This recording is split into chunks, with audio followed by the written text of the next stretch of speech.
همه مسیرها رو رفتم، الان تو دل جادم مقصد عشقام رو گونه ها میرقصم تمام، ولی همراه هنوز خاطره هم هستم.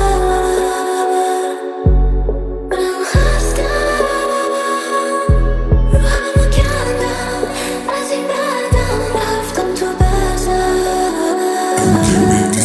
من امشب دلم گرفته است حتی اگه دنیا رو بزنی به اسمم. این همه فهمیدم بعد دیدم درگیر قلبای زخمی و سنگیدم. قبلا هم مرگ میترسیدم اما حالا دارم از آدم و در میرم. همه چی دارم برام عادت میشن، الان فقط با پیاده روی راحت میشم. همه ما زندانی هستیم و همیشه تو حرفای احساسی غرقیم. همیشه میگرفتیم با دلداری گرمی و این حرفا باعث میشد احساسی ترشیم. این چیزا به ما باخت میداد فقط و عصبانی میشدیم و داد بیداد همش. تو چه دنیایی ساختی باز ازم، من درگیر عادی ساختنم و بیشتر از این ندارم هدیه بدم بهتر ایده ای بهت بدم. یه ایده تلخه عین اون نامه هایی که رسیده به دستت.